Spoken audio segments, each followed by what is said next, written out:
kwan no so na wontumi ntoto niama emboanya no ahoma nse ne ne nkomo ne yenhwe sa atembu afi the Supreme Court dia be ya party wo mu eso mu sem izanya ba ma chi obi bia bokọ de ya mina do ya mo ya no pay ya da nyame ase pa ni tefam ye ni so sa abre bia no ye to ye bo ahoma na ya ubie wo pono emayen that's it enra uti decision no one kasa wo je ne say then the party say na muso maso ma diafa yo madase mamentia go chiefo nyina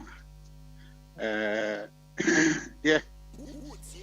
The question was simple but a very tough question because party ni muna kasano ya starting ABA the electoral college ni mu 2025 you call your national delegate conference no ye bia mu ama de na kaya kane polling station 24/5 I work on ye de mienu aka ho am na 7 electoral area yana baako for the coordinating so the 9 aka ho enti no yankasa ne ya start ABM your former MPs the omaka ho MMDCs the omaka ho former constituency officers regional officers the omaka ho nti ABM ba na eba ye say ye di san komo no say ye MBM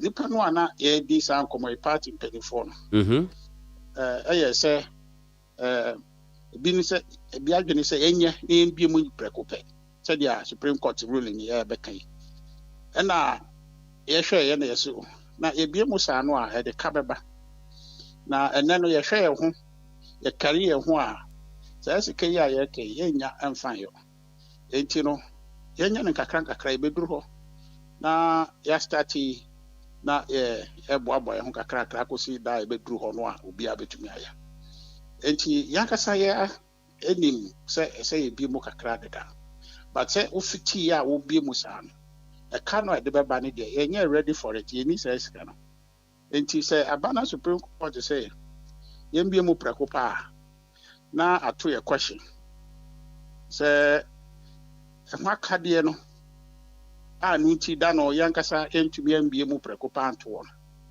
and then also ye nya say sika na ekofa ne hin enti ye ni omo ni achinyi de o maka no even though the fundamental argument in say the ye no internally no unconstitutional no no and yes unconstitutional sir because the ye party no is not different from nationally ye but what they say the ye nationally no I the selected MPs no the party no ye select your candidate we are what if I say party no Asia they select parliamentary candidate that parliamentary candidate no our ye party no or your MP and say the akwa Ghana for persuasion ho nyina no say omo to the swaba and I said you see kai Ghana for to the swaba enti Ghana for ko to the swaba enyo bia na nya kwanya to the swaba to me ba say obi te constituency ho nso so no enam asamba aku menu bi ntino o ye Ghana ni pa abibia dia dance they said they almost a party member in good standing or ye Ghana ni or ye in good standing but you see the crime say on to mean trouble because one trading pattern is in crater one trading but I don't know interest on your Ghana ni but what you say it's your no on your coin and trouble massa MP no ye no your party the mono e dia aba no but sir MP no a when nya kwan trouble ma no okọ parliament a okọgina ono na mu yeah democracy no and yet direct democracy a representative democracy say o two year 1 2 dudu no e wo ho e two ye no ama obaakofo so wonko no okọ a okodi wasem na obia na mu okogina what you say so so na your police station the police station hono nipa 7 year ye yi omo na kasa ema dodoɔ no a police station hɔ no a ɔmo hyia mu eyi ɔmo sɛ mo na mo yɛ candidatefoɔ na Assembly Party ni mu sɛ yɛto parliamentary election mo ndi enimu yɛto presidential primaries or party ni mu a mo ndi enimu na mo nkɔto sɛ bɛyɛ a yɛn nyinaa nkɔsa line ɛnto ɔmo de mo tumi mo de mo abato tumi no ahyɛ saa nipa sɛ ne nsɛm ɔmo represent ɔmo nti sɛ deɛ parliament ɔbaakofo kɔ represent yɛn nyinaa no saa ɛna 7 yi represent ɔmo nti 7 yi kɔto aba a nti aseɛ ne sɛ ɔmo ato ama police station foɔ no a ɔmo no ɛto ma ɔmo sɛ ɔmo bɛdi ɔmo anim no nti adeɛ no ɛnsɛ ɛnyɛ against any democratic principle ɛwɔ beebi a wɔwiase ha biara unless sɛ wɔsɛ saa democracy no ɛyɛ direct democracy na direct democracy no ɛno na tetetete Greek foɔ no ɛde baayɛ nti ɛno no wokɔ ɔmo ɛyi na saa abirɛ no so kora no ɛyɛ city state nti ɛkukuruwa nti parliament na ɛbɛkɔ anaasɛ people's assembly na obiara ba nti obiara ba nso so a sɛ obiara ka n'asɛm but ɛnyɛ no ne yɛyɛ Ghana ha yɛnyɛ nyinaa ne yɛkɔ parliament yɛtwi so baako fɔm na akɔgyina yɛn nan mu nti sɛ polling station ɛfoɔ ahyia aselect nipa 7 so mo gyina hɔ na ɔmo nan mu a ɛyɛ dɛn na aka sɛ ɛno no ɛnyɛ democratic but what you say sɛ constituency kakra esi hɔ no ɛmo polling station bebrebe ɛmo electoral areas bebrebe nipa baako enko gyina hɔ na ɔnkasa ma yɛn ɛsi dɛn na no deɛ yɛ okay na polling station a ɔmo select nipa 7 nyɛ baako foɔ nipa 7 ɛwɔ sɛ ɛno no deɛ yɛn bie mu na obi amɛto bi it's so the argument say adeɛ no nyɛ fundamentally democratic no it doesn't hold nti article 55 deɛ ɔɔka no say the internal party processes no should be democratic no MPP polling station election no is democratic ɛyɛ party for na ɛwɔ hɔ no ɛna select 7 no nti is sufficiently democratic nti ɔmo select ɔmo wie no saa 7 no ɛyɛ adwuma ma dodoɔ no a ɔmo select yɛ saa na Ghana fo yɛ nyinaa yɛ yɛto abama president baako yɛyɛ mistake ɛkɔto nkokɔ nketenkete 24-hour economy a amba yi yɛato awie gye 4 years bio ɛne yɛbɛto ne akɔsesa ɔmo because nsɛm a ɔmo kaeɛ no ɔmo di yɛntorɔ ɔmo nni so Women's Bank nyamba de bia ya vote 400 million de bia vote 400 yehu galamse ye be stop yaba galamse ye stop yi mpacho de ase mitipa enti no di akwakosie ni say ye process no aye won internally no enye deficient. It's not contrary to 55 but it is no in the constitution no Supreme Court ana omo to me no e wo omo say constitution no say you're black and white now when you say you're black and white kora no a de ombeka no ana ye de be yedwuma nti o maka yate but your question here say the kano one befa because parties no ye nya ready ye ni say sika no ye ni say sika no ye be di umbra no so but e ho akade no o de beba na eka no eye de hensa bie no so ani ne ye ho esan say ye fi say nka delegate kakra bi eno maboaboaboa no a eya na akwakoye se wo mo je candidate no nka wo ko first vice we beje ebi ji agi TV ebi ji agi we ni ada na akwatia de abrante ba ko so obi atwamu a obeji sika obi atwamu ope bibi enti ehu ni se nka Supreme Court aboa emomu beyi saa how no de afri mo so but as a parties no mo ka eka bia se me ka be ne yehu yo they all can say obi eche TV obi eche we no eno nya party ni sika o eni esika no a they all che TV a we hu a wo kai they all che we a we hu a wo kai eyo no ni sika ni bottom sika de say nya party sika o dey say party ni sika no they the party sika na be no eni e say they run election no atoda normally no elections no omoba election one party no and the ma musika at the far transport at the ba say be ye centralize ye conference normally in elections ye the conference say conference a party no transport omo venue no e ho hihye ensure ambenom all the processes They said Ghana Electoral Commission buying money budget so on koyeno. Buying a shenon sikase fakoye election no. Ne board ding no say a election no. Sa a canon a parties never even kwakusi say electoral area form penny form by election the soprano. Ye support woman. I thought I say ballot papers never printing. And when she say be security to make sure say processes no akoye the mo say police for everybody. But can be a word who be an party never.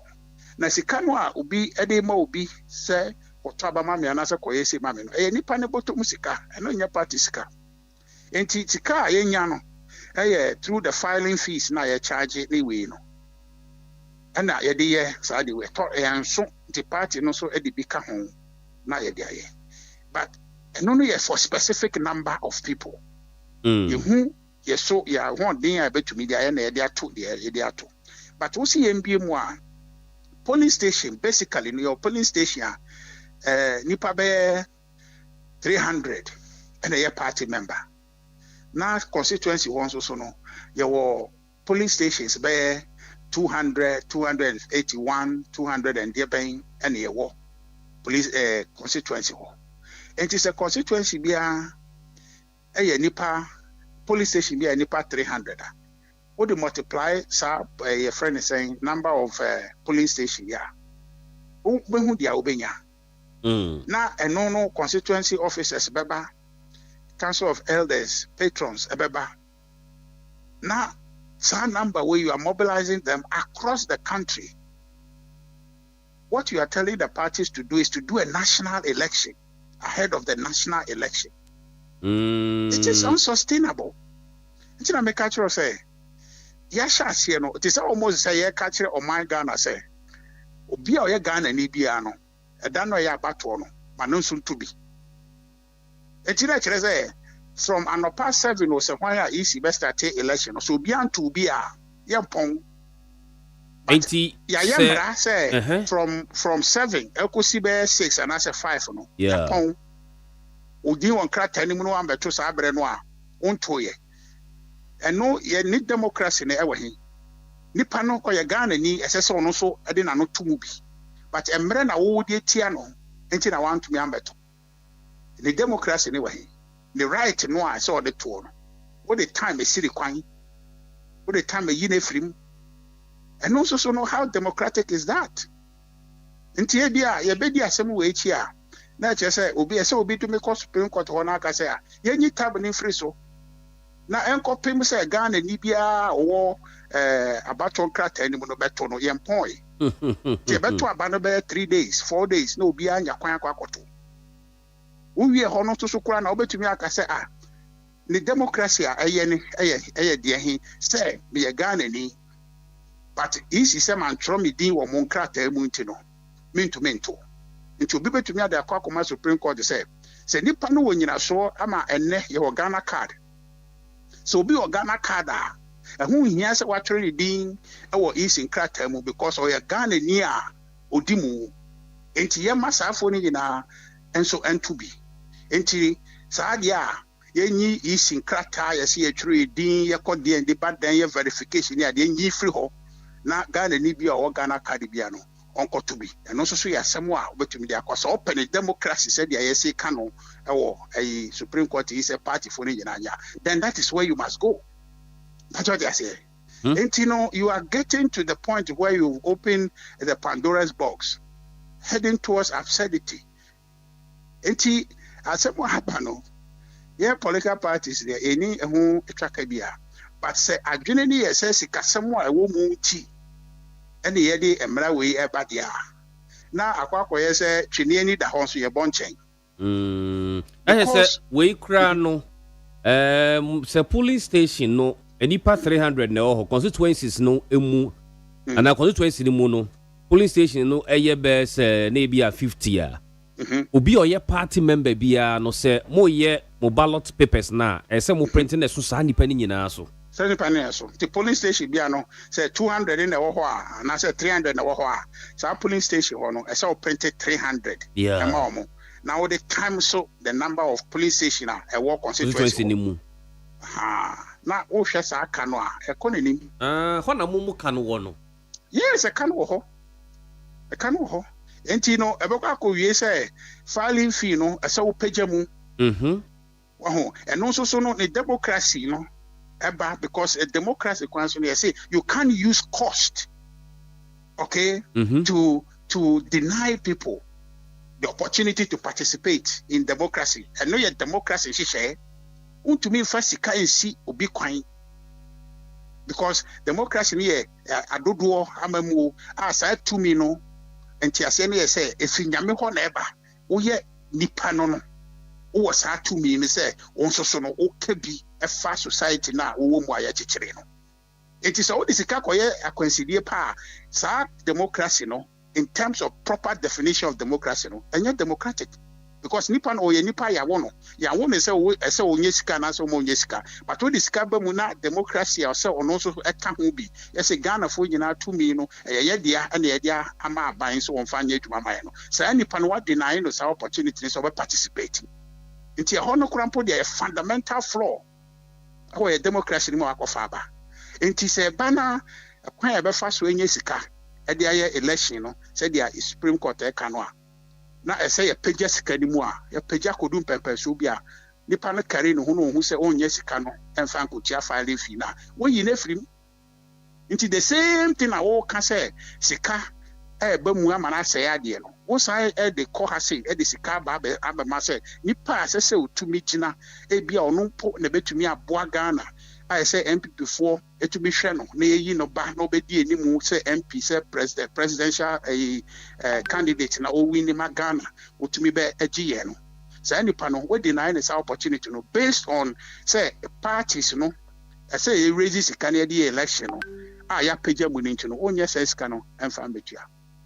Into what you never into all says ya deno a crime back crime be so no aquaseno a crime for frosso. And to say it's a somebody yen hwede ma emra ne nyedwuma say democracy no unfa sika nkoto obi vote enti wa obeye no ye becho wa obeye no ye betwe aso sa kwan no so no na wo solve targeted problem enti we chinke kawo ma ombetiti wo furu maso enti dia ye no ye chi anase ye nan na ase na eye hene a ho ne ye se ye titie. That's the matter. And it's a sikasemo na be a problem. Yen hwe sikasemo ne dealing with. But won't far then in fair chire can say democracy and the BMO is contrary to Article 55.5 because it is not. It is not. Usha, it is not. Sikasemo na ya hadwin yen solve sikasemo no. But said you see elected polling station executive say na polling station for na share SLT sa 7 no so maybe omunim na o ma be di omunim said ya Ghana yes selected ye nyina hye mu ne to about 50+1 ne selected president so nko tena Jubilee House no won hwe o man no so a na no ye okay dia you want to mean ka say polling station for hye no yi 7 no so maybe omunim no and no nye democratic but what am I say PTPA yeah a representative democracy. Said the nyina yi nipa baako anya Ghana 100% ri nyina and ye adwin ko Benkrum say President Mahama be president just 50+1 and yet minimum threshold no into ababa president or represent ye nyina wa wo to abama no wa wan to abama no wa wo penasemo wo penasemo ababa president say no ni twa ye dia e dan na police station for hia select nipa 7 ya baako fo mpo nipa 7 so mo di o manim. Now say no dey democratic etia 55 5 and no o ka sem we a say so enti the motivation no e be reduce ka say sikasem say sikasem so a wo mra fa mra no e solve sikasem no tietia enti kamunya ya enkanye delegate system ya mamu democracy no no democracy no say yes we nya dia na enya magana so enti magana fo nyina nto because say no Ghana card no oti aya register ana anya register yeah aya register o fingerprint no bibia o iris we ninko sia dimension nyina wo so Nti me ma isi nye register bia bio. Wote? Mama isi nye register bia bio because Ghana ha your register. Ghana card no, register. Aka skura no say let's say ko try dey biometric. Ghana card was ade we nyina.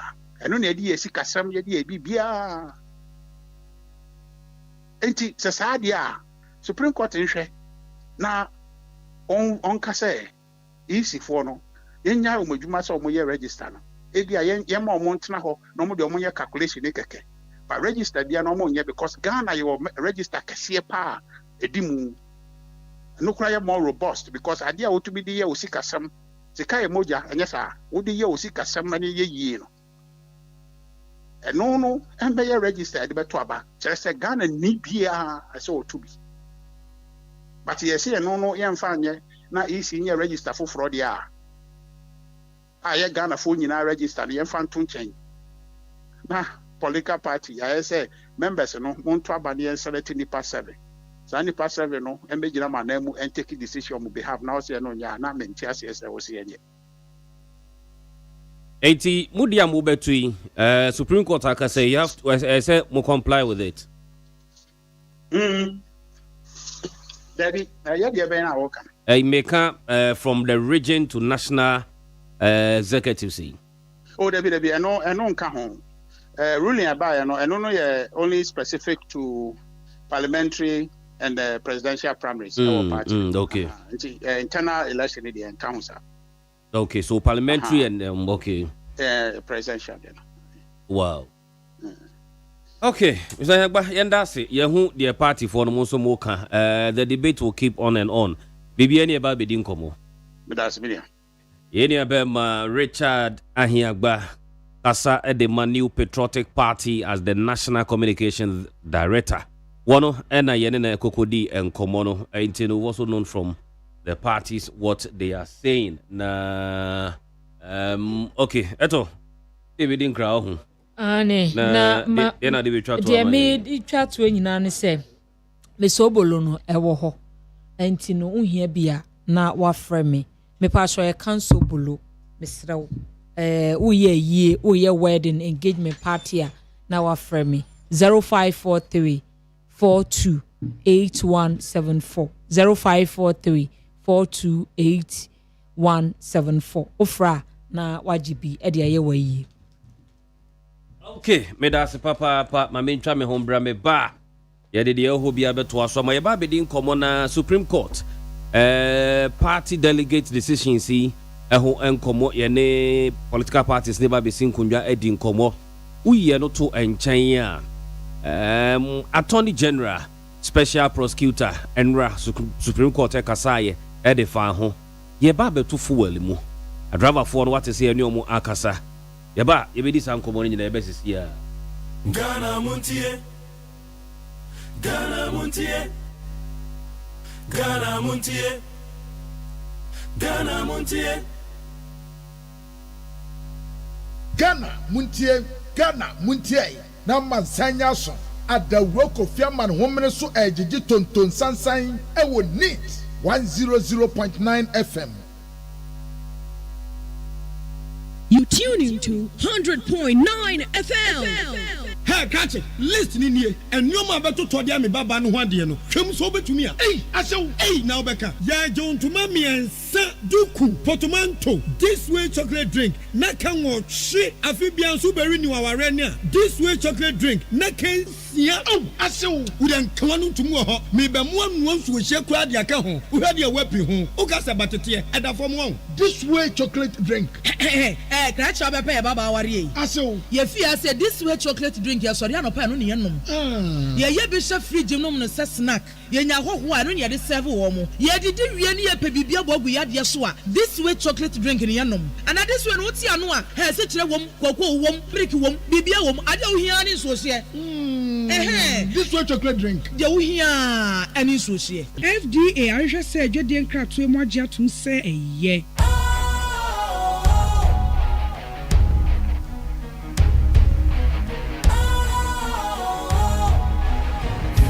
Cool, fresh and trendy with a new look.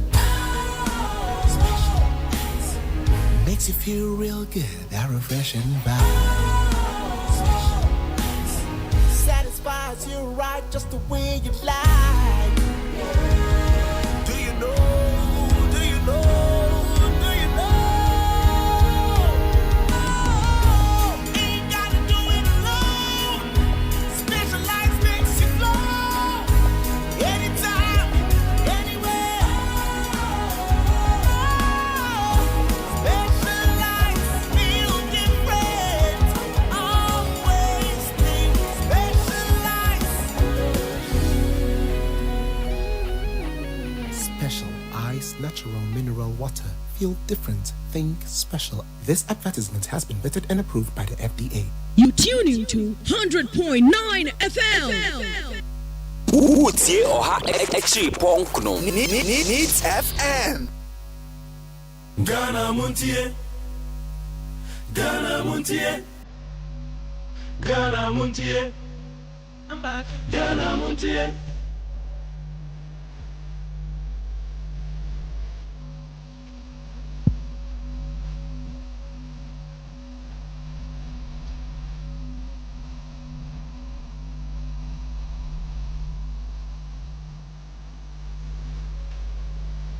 Ghana Montie, Ghana Montie, Ghana Montie, Ghana Montie.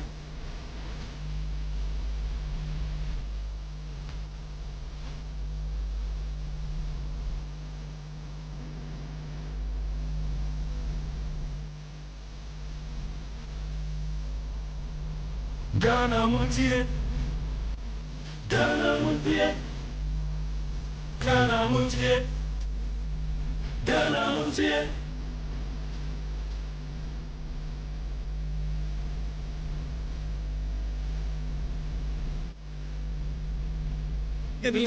Fish, iguana, what you end up?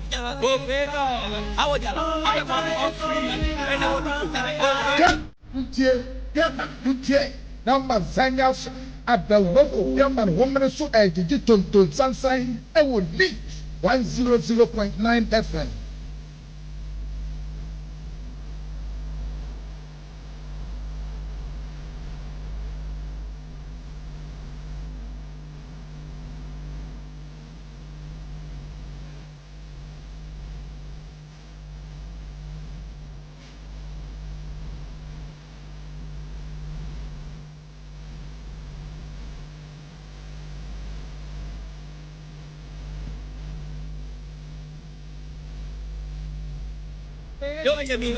Fish, iguana, I'm the new ocean. What you end up? I would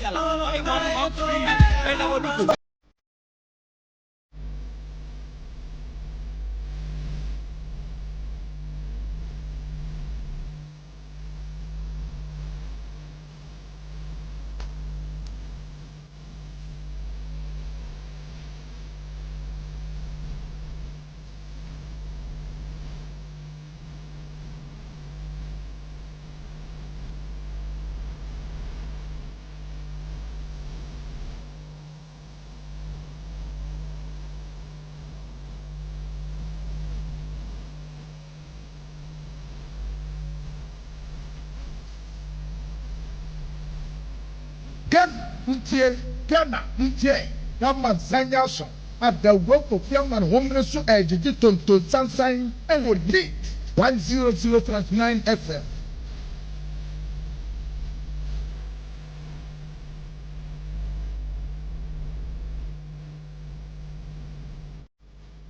It was Cafe Door. Anyemi awujala Cafe Door. Good morning to you. To all the Begbise fans, eh? Good morning, good morning, good morning. And confirm Amunida Mwamuti or Begbise, and especially the Choco guys. Much love to all of you. Listen. Bobana. Adoko. Old man, Bunu Moe. Abrante Bibi Abokoze. Every Jimmy, Jemen, Dirty What and Sofin, Muji, Kambuna for she red. The good old time Tiny. You for me, okay, so can you be a don't sumo? Okay, Nit FM so near Yentua so Emfa Emma na Enkomo die Ebre so any yedu yene and you know my Babetana Sina. And somewhat a gua personal ye pense mu ye tete o madwen na wonso wadwen emu hia pai sanse ni nyina ene ye kabomo ye chichire o man Ghana na etumi abono ene man ye democracy ye ka ho asemi enti na ye kabi mamen kabi amambu eye na wodo message ne ba no wayi eye anase kasafin bi e de afrim esanse ye ne kasafin de ye so e wa ha eye ni FM 100.9 na ye won penifo wa ha enche kra ni on be konkomo twetwe so ye wo e wo fie ha no me nua be ma Farouk Osman na kasa e de mama nyuko NPP sa enso ena Zigfred Akwa enso e kasa de ma NDC penifo ni mo e ba bedi nkomo ene e wo fidue mu ha but messages ahodo bi a abayentin firi ho na yentin tomu a ye nua be ma ye hyase e de free Meshak Asante Ewo Amasama. No say won't to me say prisoner. Won't to me a prisoner has now seen the need to apologize for every offensive word and evil he did against President Mahama. Asemu. But according to Matthew 18:21 to 22, the Bible says we should forgive ourselves 77 times 7. In a day. So I don't think the president has anything against Chairman Wontumi. He has already forgiven him long time. But the forgiveness has nothing to do with his 20 years jail term. Because the law is the law, as quoted by Mami Gertrude Tokonu, former Chief Justice. Greetings to Gigi, incoming Amasaman, Constituency Secretary for NDC. And Kobina Ampong, incoming Vice Chairman for Amasaman Constituency. Meshak Asante in Amasaman sends that one. Then Richard, also in Amasaman, the MPP Director of Elections, Evans Nimakun, yesterday on a sister radio station, was not happy with the Supreme Court 5-2 ruling on delegate-based system for internal party primaries. We are all in Ghana, and we all witness how the MPP drawing internal party primaries shared cars, fridge, etc. It shared cars, Well, even in Amasaman, an aspirant gave half plot of land to over 900 party delegates. Hey, any Amasaman here? Maybe Nimakun also said MPP don't have money to organize internal delegate elections with this ruling. If I may ask, what has happened to the trillions of cities MPP corruptly made in 80 years in government? Richard in Amasaman says so. Okay, and so dear Ali Baba in Medina. I will plead with His Excellency John Dramani Mahama and his able ministers and the Minister for Finance, Honorable Ato Forson, to focus on the mass cargo trucks and trains to bring our foodstuffs from the various markets as early as possible, since most of them are perishable. When government intervene in the transport industry, definitely food prices will come down. While shortly, the 1,200 MW gas-powered electricity plant will also reduce electricity tariffs for Ghanaians to live comfortably. When Julius Debra, so greetings to Honorable Julius Debra, Chief of Staff, and Honorable Fela, MCE of Medina. I salute you. Ali Baba sends in that one. Let's do this other two. Good morning, Kirche. Supreme Court 5-2 majority decision to abolish the delegate system is a step in the right direction. Every registered party member in good standing should have the right to participate in all internal party elections. This will strengthen internal democracy, promote fairness, and reduce vote buying in the election of party executives and presidential blackberries. And so at the buyer from Wofake, New Plan Station. Now, NDC is struggling. to defend their major policy, especially 24-hour policy. Greetings to Honorable Ali Mega, MPP National Organizer Hopeful and Gordon, NPP National Communication Director. Let's do phobia zone. Phobia or Cantamanto. Good morning, KKB. Ghana is working again under JDM and NDC government. So Ghanaians, let's support our country to become or to have a better Ghana. And no so a buyer. We and so every latebi or koshi. Mr. MPP man, if you say the party don't have money, then the money that the MP will spend for the 7 people should be seized and should use to contribute for the party's work. Okay, I know so Ediaba any blah blah blah blah. Okay, Mate Papa the free Latvia Koshiba or the Banoma Watika Krana yet to me I can kind of find so Eddie amount. Okay, and to say the mechanic, you know, Faruka wa Faruka Kwaba. Yeah, no, I know the Saddam Nakahama. Okay, a political name is Saddam. Yo, Saddam of MPP Greater Accra. Yes, Saddam of Greater Accra. Saddam. War Greater Accra. Yeah, Kankwe Central specifically. Yo, yeah. Yeah. Okay, and Saddam and so no. Mzakwa Kwaba.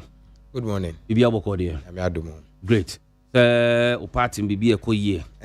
About the other room. Enema koye. Me sha say free wo. Okay. 5-2 decision you. Who is say? So 5-2 decisions.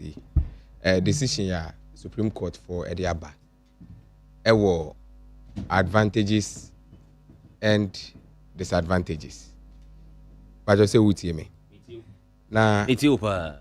Na say o can kind Article 55(5) of the 1992 Constitution. Okay. I say all political parties must be organized in accordance with democratic principles. There are here actually say political party must organize their elections, their internal elections, and everything based on the 1992 Constitution. I or say it should follow democratic principle. Until there, in summary, you know, actually, say, I would say every sound member of a political party I would say, Yemana Kwenya man yeden etwaba. Somebody will say in good standing, eh? Yes, good standing. Okay. Now, but Ube who say previously and currently, Ube who say yeah the BBA by a delegate system where some selected people of political parties and etwa by ye, I mean representatives. Okay. And on a friend say and on the body or the issue no court say unconstitutional. And he say in the wisdom of the Supreme Court. Based on the Constitution, because Supreme Court in end to mean work it without following the Constitution. And to follow Constitution, it is so clear that unconstitutional. So the reason is a delegate system now what political parties anymore.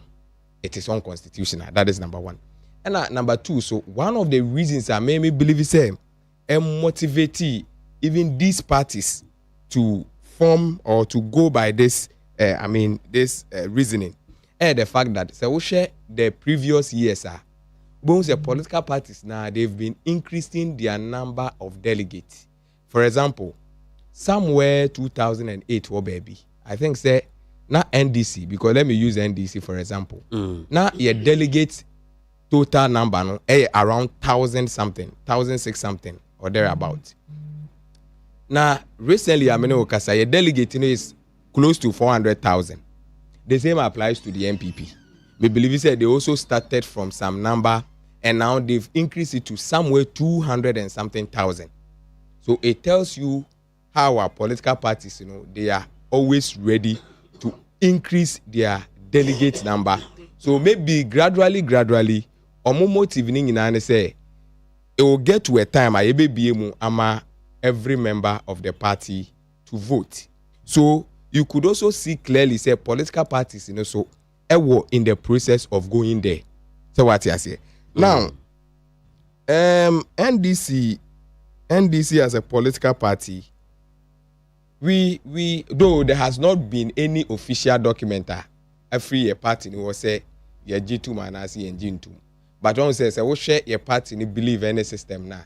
We are a democratic party. So I don't think our party will say we don't support. Just that there has been some individuals from the NDC almost say they support this system. What you say? Now, disadvantage will be can say, do the political parties have enough funds for organizing, for opening up elections for every party member to take place? That is the disadvantage a lot of people will talk about. But the American say Supreme Court now have 1 year to make reforms.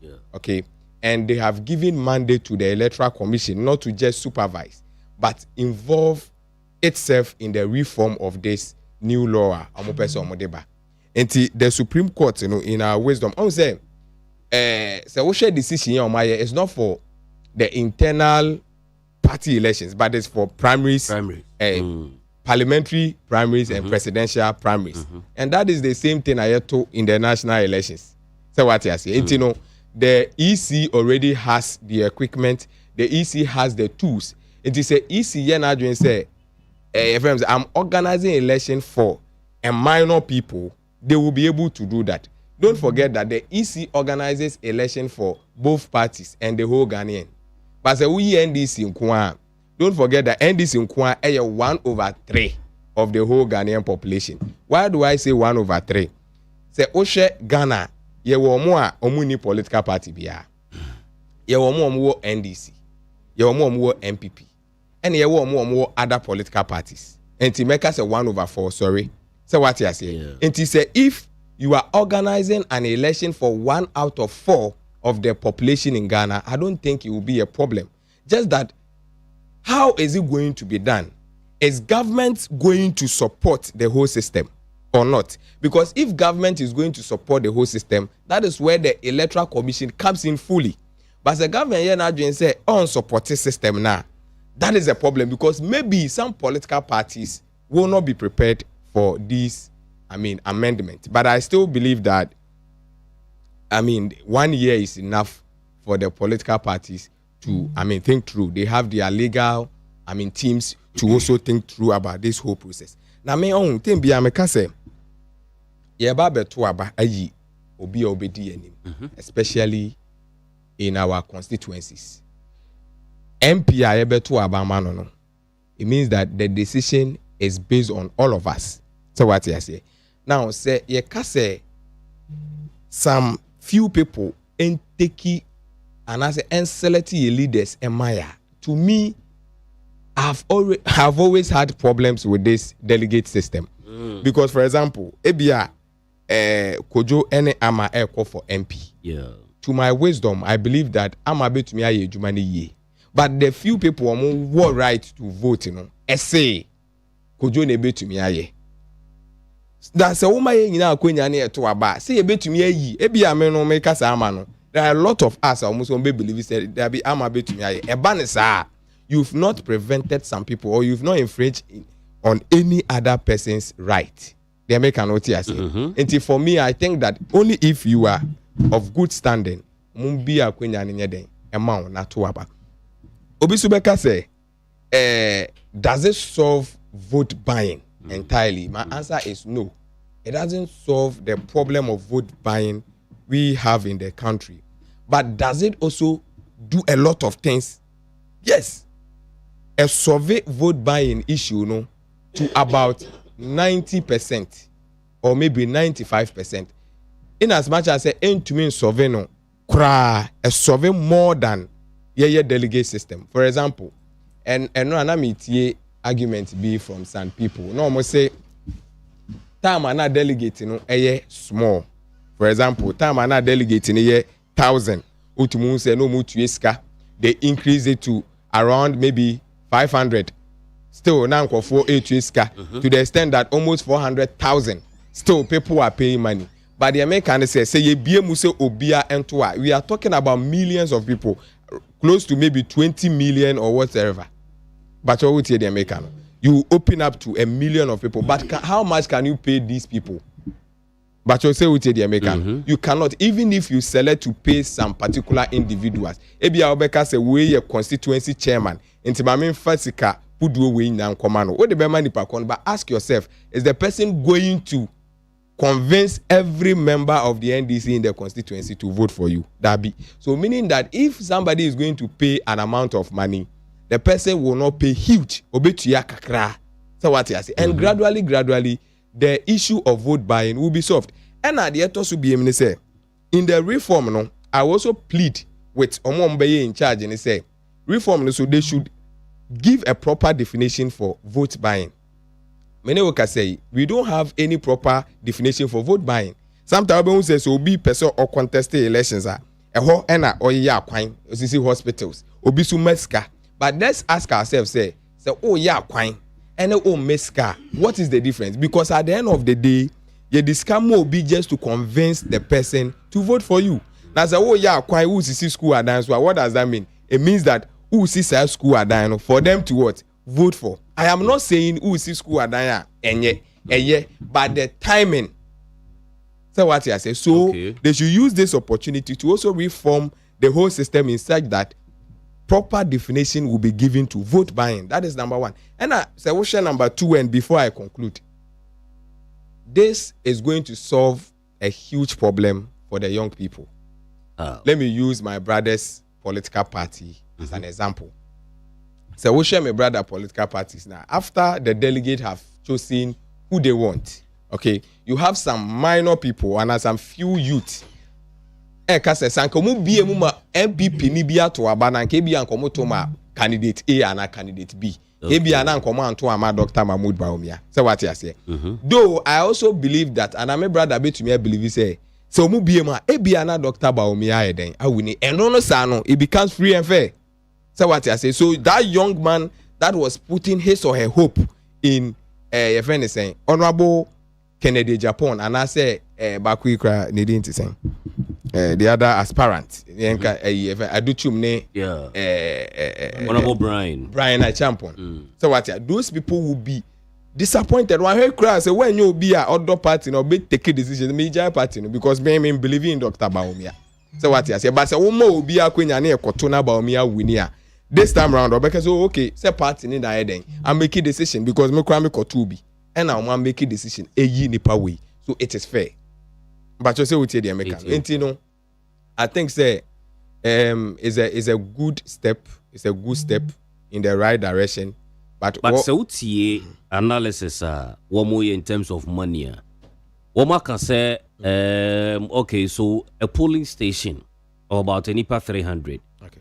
Na sa polling station within the constituency ni will be 8 or 10 polling stations we in the constituency. Okay. So you multiply it by Sani Padodo na whole constituency ni muno. Will be a war of good stand no kwakoto abanibi. Na afian some mobile beshe some ba in the conference ni Padodo ni nyina no omode omba ko baabi sika so omode ya abato no ho nhyehyɛ ne ade. Sika esese ekomu no parties no affiliations ya na yomunya free ombekwa akofa we. Okay. I think say na me person me kabat me that say waka me. Okay. On say we share the conference format omo ya. E bi na I think say I don't know how the MPP vote for their presidential and parliamentary. Me nim how omo to no. But me no in the NDC the minimum say ye organize a conference and as you organize delegate conference ye to Obama party internal executives. Yeah. But say bano presidential any primaries now you two of various branches. That is how we do it. Me name how our MPP for you. Most of the assessment first now a conference, but now it has changed. Yes. Still a conference. Still a conference. Okay. And to say a conference, and that is where the problem will come. But say we should the way you turn in a way a electoral commission organizing. But you tell me into various branches and I can was and any polling stations, you know. Branches in any polling stations, you know. It is say you see to presidential, not say ABR polling station A, polling station B, maybe in the national election not in the NDC, so you benya the same polling station. I don't think something different. But we are going to suffer only when the electoral commission or government doesn't make the right decision to support the political parties. Because political party, even even to the extent that we invite EC, Maneba, ebe supervise election, na ye encounter free and fair. I learned you have to also get something small. Or say utuya easy kakra before more to me aba. So what you say? And he say, ubie mu say ya. It means that you're going to pay more. So what you say? Anti kakra me so me can say abayan stepping in. There should be a right reformer. E affect you obia. MPP for conference or more ye. And you can organize your conference for the internal party positions. But when it comes to primaries, any presidential, we can also extend it the way NDC for any the way to about Ghana. I believe say we will not encounter a lot of problems compared to the conference. I mean, part it's to you the ebeboa. Oh, ebeboa because unim say me NDC ni pa I am a stakeholder in the NDC. Na osi yembe yi obi obedi enim as flag bearer. Na yeba be yi sign the panel because me nye delegate. Ntimi ntumi nto aba. Na se wo hwe NDC cry delegate system, ye delegate system now. Omo say wo ye what do you call it? Say wo ye former MP and a former minister of state. Wo ye then wo ka ho. Ko to aba ni bi. And then condition mo busy on that. Ombeka say bia wa serve party no in a good capacity. Now me so ameti ya me nye delegate, me nye minister, me nye MP, I me serve party, say me kasa ma party no. Enti me serve party no. Does that mean say me so me to me take a decision ibiana? But you say utie dey make. As far as I me kasa ma party no as party communicator, I me nye member of parliament da, me nye minister da, me nye former bibia e qualify obi say onbe delegate. And I say me nye executive da no.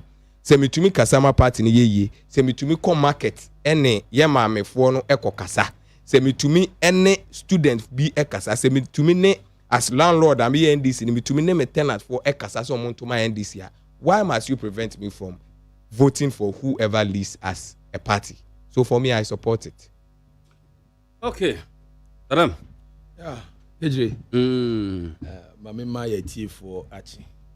Mema ahwefo so mo hwe wontentan kase no so ache afi so minchia efie mpanimfo me hard working MP ende wama atoforce ehu se ne chigu ho atoforce ne chigu ho ye buman ye mbu constituency honorable ya Patrick Boama is very learned, highly learned onkasa keke ba with the media budget to force in corridor of parliament and honorable ya Patrick Boama eche say ne chigu ho investment say your my mono your constituency sika wo say ba na dibu man no dibu constituency for your presidential a friend is saying lobbying, so it tells to force and say ne chi egu ho na dey enye say MP ne be see in constituency yeah say MP minister a finance minister wasudie no so oh some mine on some constituency, but he's an MP.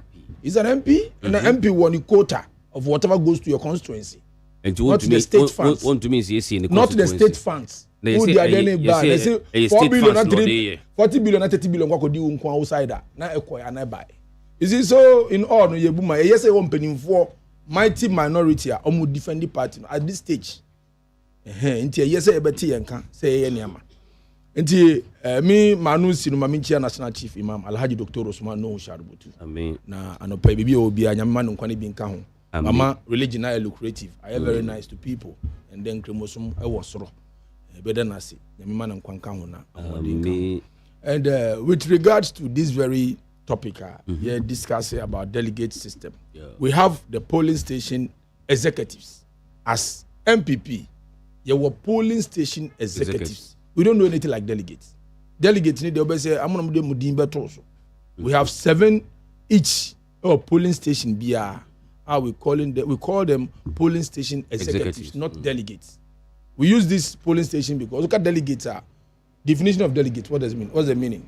So we normally MPP for use polling station executives, not delegates. And say I can say no more obi ka tell say obi atoka ama obi because of election entro now who say who delegate by 2000 will constituency but atoka ama obi a and what me to obi sika we vote based on competence. We vote based on competence. Eyamra ne bumudi akọ na mra ne ye ho adwuma. Nti na ma 1 year. Se party for so nkotana se na easy for mutiri mbeka ho. Na ye nyina ye nwene ho hwe bebia ye de besi a ebebo man no. Ni nyina based on corruption. Nti na asem we nyina akọ wie ho. Corruption nti na de asem nyina akọ wie ho. Corruption is saying MP obi opeso obi odi MP obi opeso odi president obi opeso odi penin bi wo man ni mu na obenya kwanya ebe di oman penin ndie mu a na owie oman sika di sie esan ochena ne penin ndie opeso obedi nti enye oman opeso osom enu hu krono bonti ne pese yeteso enti na ama mpeninfo yi di court say sa delegate system no ye ntra say ye be abolish na ye ko a na ye ko no raw sana me nua ne kan ye no nsunsu anso ne so the negativities no so positivities no because oka say obia anto aba ne bia after about to nyina no constituency no ye wo mu a omo ye selfless e wa adwuma ye mu constituency no and how can you reward them oba beto aba wie owie na ko bi atena na afi adwuma na wo MP ana wo PC na wo ba no oba ye constituency mo ho no oni ho am na ekoye adwuma no na abaye din ama because ontumi ko fro bia so omran ko party adwuma because onni executives a omobo ho ban ye wo police station executives ye wo electoral area coordinators any constituency area executives so polling stations no omo eno mo hwe form adwuma na coordinators na coordinate within the electoral areas na back to the constituency executives now hold on from there na has a constituency ni nyuma ebe den ebe koso se na ebe ya PC or MP who is there no ne ho be he ha no na ma na adwuma opese oye no akonanim so sana yanka say ye fa no personal afa ne say ase obi che bibia mu odu say friend say Kakyire ma ba o hey na me kwa na say Saddam TNT 50 Ghana bi ni fa foka akwa me be ye adwuma wa na obi say oh me foka akwa ya na foka ba ye nti me de man so mfa ka anko eno nkyere say adwurim eno nkyeketa se hye obi da ni baby o on baby si o mpacho beto ba mame me ma 20 Ghana me ma 50 Ghana fa ka bra beto ba mame I don't see it to be a corrupted related something but say younger say a policy no to be that way emwa as on minor ye hye no on minor ye most of the time some of the PCs some of the MPs on be di adwuma no so on be di MP na on mboa constituencies no entina de bia me bo honorable Patrick Boama abaso no because onu betena so be di ne MP I'm telling you constituency for ni nyina nya ho faso omo ehu adwuma so a oye ana waye ehwa se ekoba se Patrick Boama se okaso be ko bium enti to ne so aba within the constituency obi nso ne ni begina na saa nipa ne hu ne se o Patrick Boama ya de enti ekwan ya metumi afa so any delegate no let's put it that way delegate as omankasa omo according that name for themselves no ekwan metumi afa so ne omodi nkita ho nie enti no o na bia mema we menche we ya eno no unhu ne se ebemma nanka wo ka se Patrick Boama ya de enti obetu onto aso no yebetumi ato aba ne de etia no na me ka kire o se wo ye constituent wo ye party ni ya meme na mo hemedi wo me ho e me nije se me ka honorable Patrick Boama since 2012 wa ye adwumasuo ama Kankwe Central and the taxi do be na mo Kankwe Central ye lanes e de dem akwan almost 90% plus ya ye wi so say udi MPBH say na wo ye adwuma unsuro enfere say udi na chi na excuse me say adwuma Patrick Boama ye na wo ye MPP ni mapa na aba say mana kwenya say on san ko biuma na afi na wo ko bisa ni sika na respect sika say TN na me tu ni din ro recently they we constituency election TNT ni so na Daniel Babedu baby na make a choice recently we constituency elections enti say obi aba to mama 20 Ghana say o fafa ka Kofi a corruption otinifie or a police station executives or a party ba some party no to become a police station executives no enye say ye di ema keke ye mfa police station executive position name makeke say the amount ogina for kotenase anytime a constituency will take that decision now the constituency near them mo dey ba form So take decision say omo ye adwuma no omo polling station executives no. Omo some party no more ward meeting places ni ade no say mo for so anyo mo delegate no na polling station executives no omo ambe ye mo adwuma ambe some party na ukofa outsiders be gu album mo a na constituency na ototo na ase no because nipa na ukofa na be shemu no edu adwuma time a onya ho be ye adwuma until you build a solid album polling station chairman no nim say osimasi obrintin oba meeting wa ha Kwame Mensa ya Muhammad omba meeting wa ha nti any delegate na me hiana makoye party adwuma meden mehu no but okoye obi a he's not known in the polling stations he's not known in the constituency he's not known in the party activities or na okoye any delegate that's where question marks eba ho akoye somebody's interest but say koye open say aye polling station for na delegate you know the polling station executive I know the polling station executive in this very course so we hear any pakrono to talk to or to convince to vote for you are very easy. So with this very thing I made the example no. Me there they be a meka chana. Your constituencies around us. You go share the course wo ho. Na you share your constituency. Dia wa ye wo ho a meni so ejuma bo amabetena so since 2012 wa ye wo Kankwe Central. Meni so pan because your other constituencies are up to now we don't see light over there. NDC for abegigi bi a omo ba ekro na bo mutiri so be edwuma kra e dia momo nti with this very thing omo da kokko to mo say my 1 year ampeni for international mo nhwe yen meetings regional national any conference constituency elections any no friend is constituency base but the regional election and am next month e ba so anyame adma regional youth organizer Greater Accra Mandela inshallah MPP for nyina entinase onna youth no enim onna youth no tinase onna nenum ye ha omutumi ni di omo nkomo omo ntoma no na Mandela mbeli di Greater Accra ne yentwe youth no embra party ni mo because party benya hoɔden agina youth so nti mesre this very thing on my 1 year yempeni fo nkom omo ne isi fo ntenase na yenhwe how best we can make amends but say ye twem say okay fine ye police station executives about the delegate system no more candidate yenum be we don't know where it came from yeah. Or there's a name corner. And my boss because I say you got a police station executive. It limits than because a delegate. They see themselves to be top. I will say we start before they vote for you or something. But police station, they don't say or police station, electoral area or a constituency. Someone or mama who said in some delegate. And American, we know of police station executives, not delegates. That's what we know as a party. Inti mesre, you're paying for share. There's some more year because you see, my numbers now also. Formally, na police station be our 5. Police stations like CI 7. Ebi mo one and to swaba their appointment CI elected. Yeah. We call elections here. To swaba you go and work for. And even we were expecting said there were some deputies kwananka and quite make amendment in even years and to swaba eboa because we say you any animal side no more deputies no to swaba. And they strengthen grounds because say obi a main now a deputy he see you like nobody because logistics nyina ba no ho. Logistics ba no ho na say we adwuma. We any deputies your pa no ma. Ebi wo ho a Libra ya ko election we win elections na ma be the deputy ebi oni me nya adwene on pay me as deputy but because of medwuma dinti edimi a shenechi and in this very case ebi a logistics na be no ho no uma me ammunition say me go grounds ko kontokwa uma me ammunition say me ko kontokwa uma me ammunition ko kontokwa so deputies na ye nto so aba no krampo no ya na ha me because mo de no mo to so aba na ma obi aye fam me deputy ya to me so aba na me ye medwuma until at least e ba ye nche na ye nya enko ye dwuma sana de ni so ye me boss ye me main but me deputy to me so aba doesn't mean say me am a deputy na to me so aba no so me nim fa so me won fa so a ese me so me de boa party no nti e ba ne sa na amendment dey ye bebre but I think as and when no because nye this year and last week when the amendment we've been doing that periodically amendment e boa party no me topics are mantem njanga me book by e be ye we yeah nti with regards to penifo I almost say 1 year time yon ko bi no ho ne nhwe ne e be ni isi nyina njojo you say then e bit we dey about out.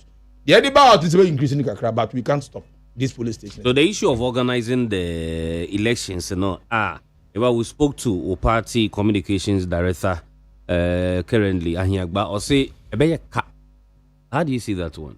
The issue of more organizing party elections, a political parties, Yeah, and say Ebeyeka, no some brown crown no so can. Say Ebeyeka because Ebey very huge. Ebeyeka say mu be bebre a, Obey programmer. You find say Obey program. We a political party. You have to spend on your people. Find say we throw the whole Ghana some better about baby. At least we make people sorry no nantembra. Man TNT. Yeah, but president have a top party for no so. Party executives and hierarchies no so. So in this case to limit it no from constituency to constituency wise mo kita mo ho eba region for kita mo eba national for there mo kita mo ho and now maybe I be mo akodu no it won't be easy for you to buy vote.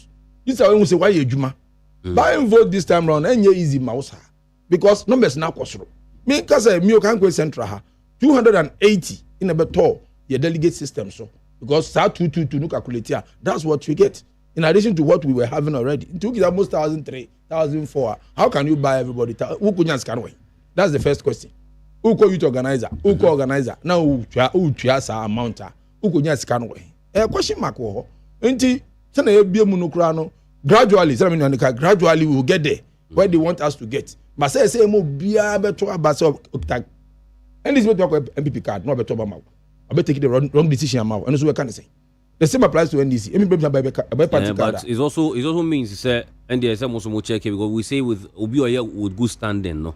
The Obi Amundi so we your party ni mutuani deal so ye way Obi any no. Why meetings near. What makes you in good standing? The first in your party card. Yeah. Unya party card. The first assuming you NDC ni. Oni mo bi o MPP mo. Afano so akunya party card. On your party card ni we are in good standing is a meeting we got 30 minutes be I actually do book asa be your NDC ni mapa but he wants to do his things until wakoye edno akoshim in this very course no how can you get him arrested or get you known say your NDC so strategy to enter into a political party na also into kasa we be too much so e won nsunsan so e affect party internally so we will mitigate things sana mo kan no be tete ma so na aka na masie ni na ye hu de e be ya say a better system na no better obedi hine no eso beti and ebeja because say what turn there otina will how to hunt you if you buy today you buy vote today tomorrow is there to hunt you because are you telling me whatever you are buying today tomorrow you can secure or you can protect it no what turn there the external ones no so will worry you say what to be an conference say constituency elections when you access to mpenifo bi yenye ni say na bia what be win a wo be call election constituency no omo oyo omusa na ebia oni omo ni ni ye nto bubefu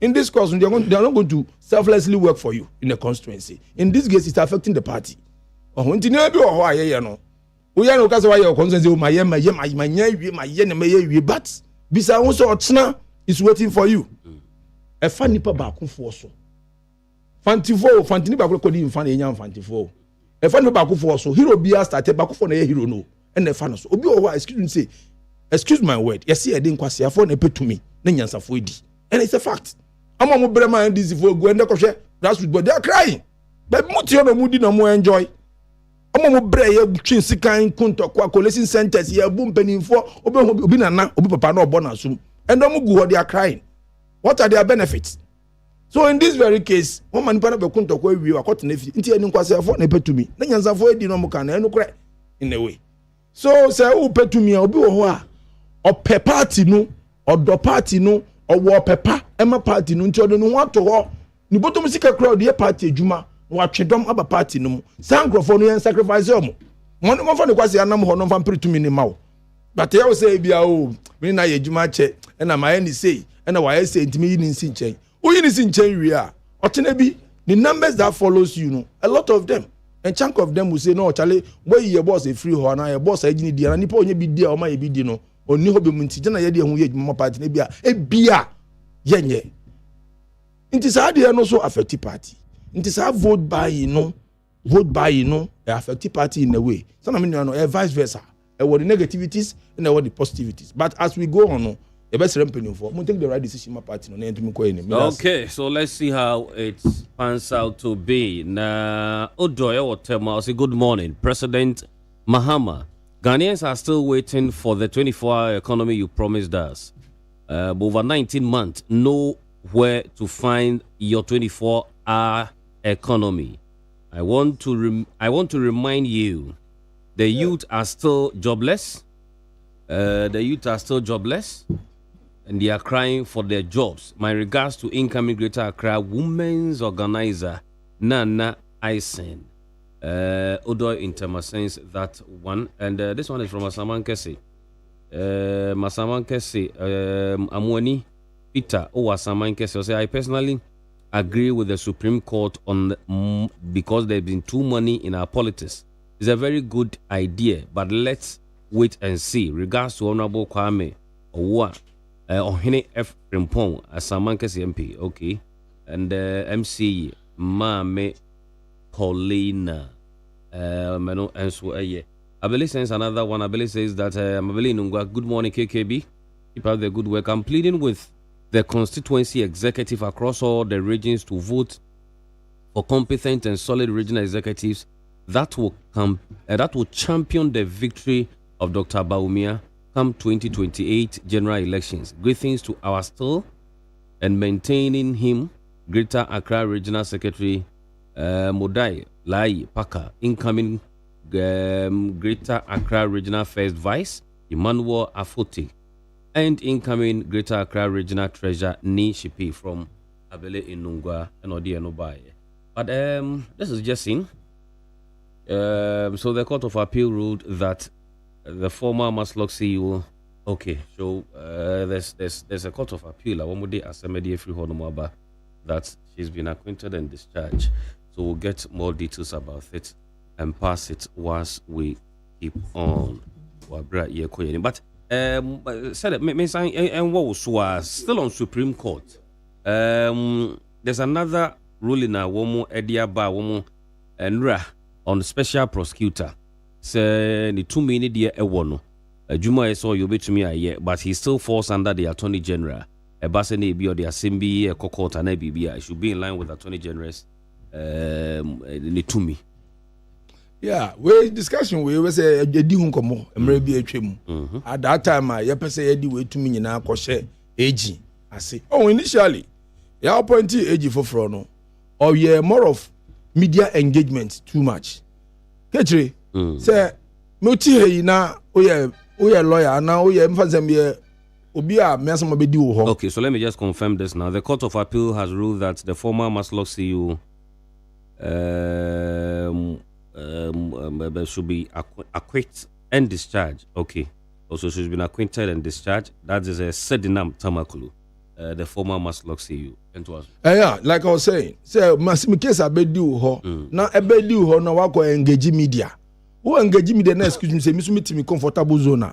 Me take a friend stance e wo dia wo be kan mu. Me yi bi afiri mu na me di bi aka na me be defend me ho. So initially age ni ba no na the OSP bibia ni a OSP engage media. You be say OSP by so far case ben we to me win. Even your friend is saying former friend is saying for sanitation. I only need your personal issue, crowd your evidences, cross I case to me we. In details you say OSP na kasa me from day one because the competence were from because you know any no on fire nko mrasem bia wodi mra bia case bia wotumi wie no I'm talking on the case no I say money laundering in some brain na mukafa no nyina that case no OSP na handles that case no enti say ukita sa case ya besi bibesi ya wentumi ama your positive results bia it tells us say competence were from enti eba ne sa no a age ba no age adwuma o ye is almost the only thing is age na ho de no wosoro esini ni OSP ni kakra. And almost the same thing. Everything you are engaging media, everything unya facts, unya checks, unya data, what do you call defend the case, and how do you call prosecutions. Now all of a sudden, all you can do is engage media and come and address media about the case. There is no way you can get facts, not their court, prosecutions. So Attorney General initially now he was misleading the AG because anytime you do this kind of media thing, the AG also started doing that. The same thing. Also by such engaging media. Bibiana no media. Attorney General don't come on media easily, sir, because only facts, only data. My example. And they are fumbling with Oforia test case. Why? They catch almost straight. Say Nipano, money in the incomo. Only international in the common beside the new moon semunya bibian kuchengu or unchungu who quarter bako defend you. So what are you talking about? And then what US how do you know when? Because umani paneba. Who defend nipa no be kan say we now interrogating now unya na numu nsema eno so na otumi gina na dia ende obi ejeli ni 10 years I see she's acquitted ye ni di nkomo online and online po na enya facts na di jeli ni 10 years no ni ha no wo US wa na ejeli ni 10 years but because of ye ni di nkomo ntin ya na numu nsem na di asem na lawyers gina mu wa ha so say we asem na ejeli ni 10 years no enti say Who interrogate Obia? There is no way you can get